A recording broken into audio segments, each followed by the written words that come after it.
లంబాడీలకు శ్మశాన వాటిక కోసం స్థలం కేటాయించడంతో సీఎం రేవంత్ రెడ్డికి మంత్రి పొంగులేటికి తెలంగాణ డాడీ లంబాడ హక్కుల సాధన సమితి కృతజ్ఞతలు తెలిపింది. ఈ సందర్భంగా రాష్ట్ర కార్యదర్శి డుంగురోత్ శేఖర్ నాయక్ ఆధ్వర్యంలో పాలాభిషేకం చేశారు. పోలేపల్లిలో 2 ఎకరాల స్థలం కేటాయించినట్లు చెప్పారు. గత ఎన్నో సంవత్సరాలుగా ఉన్న తమకు సంబంధించిన స్థలం కరకట్ట నిర్మాణం కింద కోల్పోయామని మంత్రికి విజ్ఞప్తి మేరకు స్థలం కేటాయించగా ధన్యవాదాలు తెలిపారు. ఈ కార్యక్రమంలో జిల్లా అధ్యక్షుడు కిషోర్ నాయక్, కాళిదాసు, ఉపేందర్, నాగరాజు, విజయ్, దాసు తదితరులు పాల్గొన్నారు.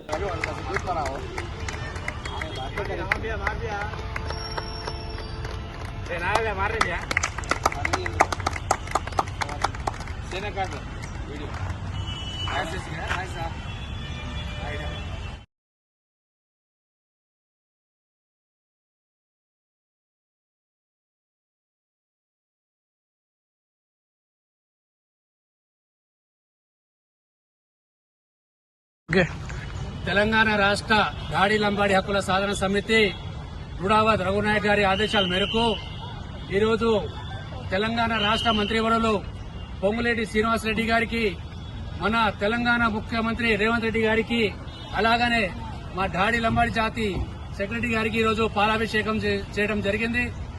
పక్షాన దాదాపుగా 100-150 సంవత్సరాల నుంచి కాలువట్లో ఉన్న శ్మశాన వాటిక కరకట్ట వలన పోవటం జరిగింది.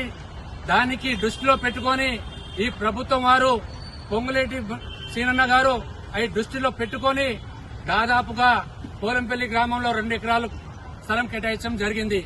మాకు అందరికీ గుర్తు పెట్టుకుని తెలంగాణ రాష్ట్రంలో ఖమ్మం జిల్లాలో డాడీ లంబాడి వాళ్ళు ఉన్నారు కాబట్టి మాకు ఆలోచించి దాదాపు 2 ఎకరాల స్థలం ఇచ్చింది.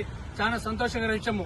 అలాగనే రాబోయే రోజుల్లో కూడా ఆ శ్మశాన వాటికి కొంచెం మీరు దయ చూపి ఆ శ్మశాన వాటికి డెవలప్మెంట్ చేయాలని, ఇంకోటి ఈ కార్యక్రమం మొదలు నుంచి యువకులు దాదాపుగా లలిత్ నగర్, రేవతి సెంటర్, ఖానాపురము, ప్రతి గుట్ల బజారు, రమణగుట్ట ఈ ప్రాంతంలో వచ్చిన యువకులకి, పెద్దోళ్ళకి, అందుగా అందరికీ సహకరించిన వాళ్ళకి అందరికీ పేరు పేరు, చిన్న వాళ్ళకైతే నమస్కారం, పెద్ద వాళ్ళకైతే పాదాభివందనాలు. అన్నిట్లో ఈరోజు మధ్యాహ్నము ఆర్డీఓ గారు, ఎంఆర్ఓ గారు, అలాగనే జిల్లా అధినేత కలెక్టర్ గారు కూడా మాకు దీంట్లో చాలా చురుకుగా వేగంగా పనిచేశారు. వాళ్ళు కూడా డాడీ లంబాడి హక్కుల సాధన సమితి తరఫున హృదయపూర్వకంగా నమస్కారం. ఈరోజు చాలా సంతోషంగా, గర్వకారణంగా మా ఖమ్మంలో ఉన్న డాడీ సోదరులు, బంజారా సోదరులు అందరూ కూడా చాలా గర్వంగా, చాలా సంతోషంగా ఉన్నారు. ఎందుకంటే 150 సంవత్సరాల చరిత్ర గల మా శ్మశాన వాటిక కరకట్ట వలన ఒక సమాధి కూడా మిగిలకుండా పోయింది. కాబట్టి జిల్లా మంత్రివర్యులు, రాష్ట్ర మంత్రివర్యులు పొంగులేటి శ్రీనివాసరెడ్డి గారు మరియు అధికారులు, కలెక్టర్ గారు, ఆర్డీఓ గారు, ఎంఆర్ఓ గారు ప్రతి ఒక్కరు కూడా కృషి చేసి డాడీ బంజారులకు డాడీ లంబాడి హక్కుల సాధన సమితి పోరాటం చేస్తే వాళ్ళు 2 ఎకరాలు కేటాయించిన విషయము చాలా సంతోషంగా మా డాడీ ఖమ్మంలో ఉన్న డాడీ సోదరులందరూ కూడా. వార్తలు ఇంతటితో సమాప్తం. తిరిగి ప్రసారమయ్యే వార్తల్లో మళ్ళీ కలుద్దాం. అంతవరకు సెలవు. నమస్తే.